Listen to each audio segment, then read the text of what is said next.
Package. That's what I used to do. We have a package. That's how I used to do these intros for whenever I had an unboxing. Yes, it's your friendly neighborhood Eric Nigma here. Long time no see, maybe. I don't know. Whatever. Something I haven't done in a minute. That's an unboxing. And I have a special one, as you can tell by the title of this video. Glassjaw's 30th anniversary box set, man. This is the first time they've done a box set of their catalog, their very short catalog. I tried to obtain it. Well, I don't think I even tried to obtain it. It wasn't really that easy to get because it was for the tour they did back in 2022 that I caught them on. But they were doing a few shows celebrating the was it the 20th anniversary of their first two records, the two records. You know, you could pre-order a box set of those two records, and I think maybe Material Control, and picked it up at the show. It was like, I think it was around like $200. I don't know. But I didn't, it was a lot of money, and I also didn't want to, the thought of holding that all night at the show just was not sexy to me, did not appeal to me. So thankfully, they had this new box set with a booklet too. It's a book chronicling their whole history and whatnot. That's inside here. That's inside here. So we're gonna bust this bad boy open right now. Some scissors, box cutter on me. Put that. Bust that open. Glassjaw, band I don't really talk too much about. It's one of my favorite bands. I had weird history with them, man. Like I remember them when I was growing up. I remember the music, and then they just kind of escaped my brain until I like stumbled upon them at the Used concert where they were opening for them, and I was like, this band is awesome. Some of these songs ring a bell. And then they did Cosmopolitan. I'm not even gonna try to remember their name right now. My brain is all over the place.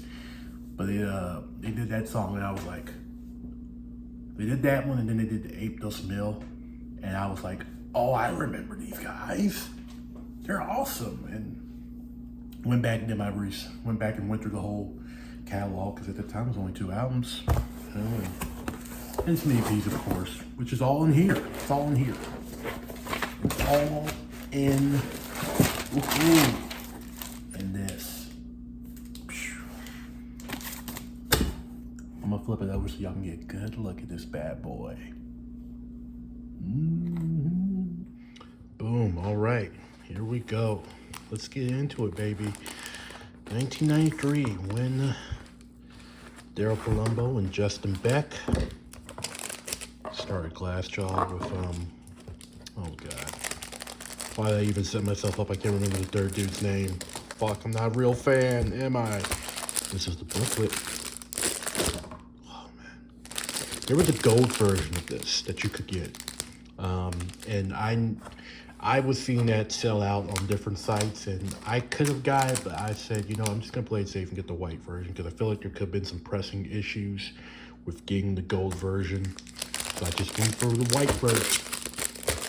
Also, you know, sometimes gold prints differently, looks differently, so I didn't want to mess with that. We're gonna open with the booklet. Let's start with the booklet here. This booklet is supposed to chronicle pretty much their whole career.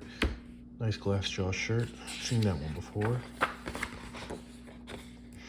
The smell of it. Look at this over here.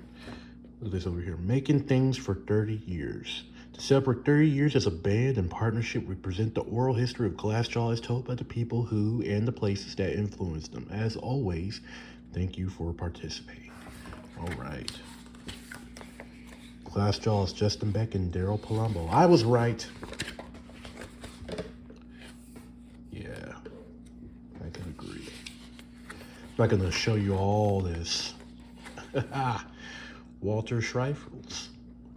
Schreifels is how you say the name, right? Trifles. Yeah. Wearing this shirt. Just saw them the other night with Thursday. Yeah. I don't want to ruin this. There's some really dope. There's probably some really dope. What do you call them? Not liner notes, but pieces. I don't know. Not op-eds, but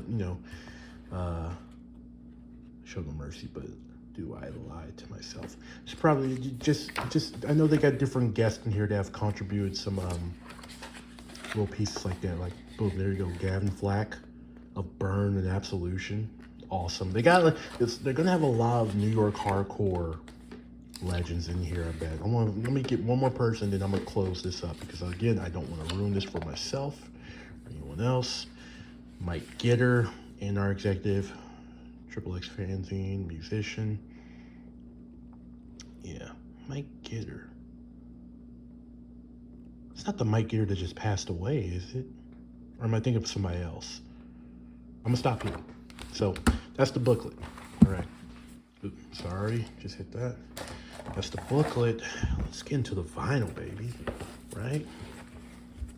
Same as the booklet.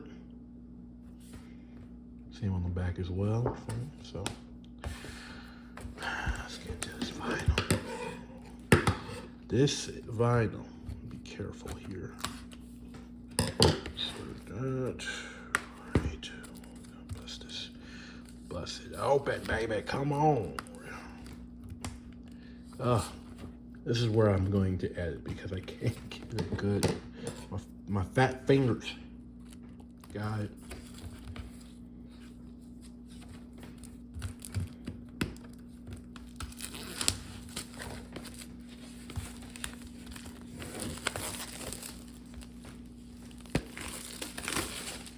Okay. Got it open. All right. Let's go through the records we have here. Let's see what order we got these in. This is correct. Yep. First album, Everything You Ever Want to Know About Silence. Oh boy. Let's see if I can get into that without fucking up the sleeve. Oh boy. I'm trying not to scratch it. I mean, it's white, so what do you expect? I want to see if the vinyl is anything different. I think the vinyl is all the same, but to do white, to make everything white and not keep the album covers, it's interesting. But maybe we might be into something, in for something when we look at the records. Nope. So I guess they're all just white. Pretty much. So if that's the case, we're just going to go through each one. And we're not going to really waste time opening each one individually if they're all just black. Worship and Tribute. This was my favorite for a while, but for some reason lately, I've just gone back to after I saw them a couple years ago do both records. Everything You Ever Want to Know about Silence has gotten more play than anything, but Worship and Tribute for the longest was my favorite. When I went to the show, Worship and Tribute, the Worship and Tribute set was the one I was really looking forward to. But man, they came in hot on everything when they start set with that. Our Color Green EP. Yes. Where we go? Here we go. What else we got here? Coloring Book, the Coloring Book EP. And this is Material Control. Material Control, yes. So those are the 5 records that is Glassjaw's catalog that you get. Of course, Glassjaw fans, we all know that there is one record, the original EP, demo maybe you can call it. God, the name is, I'm just bad with the names right now. But of course, it's not part of this. I've listened to an interview Daryl Palumbo did, I think, on the Van Flip podcast, Lamb Goes Van Flip podcast, where he kind of addressed why. Well, not really. They asked him about the EP, I guess maybe getting streamed or re-released or remastered or something, and it was a very vague kind of answer of like, they're not, you know, something that they don't really even think about, I guess. I don't know. I mean, I can understand that they were like really kids when they made that thing, and they're probably don't want to revisit it for cringe and awkward reasons or whatever, but you know, hey, it would have been cool to have had it in here with the rest of the catalog as we know, but this is great.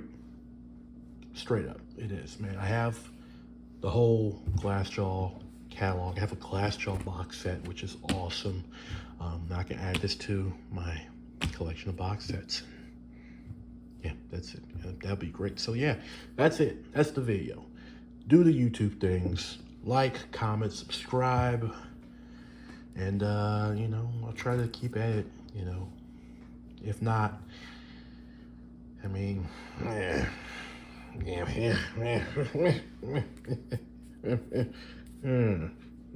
don't know. But yeah, thanks for peeping. Check y'all later.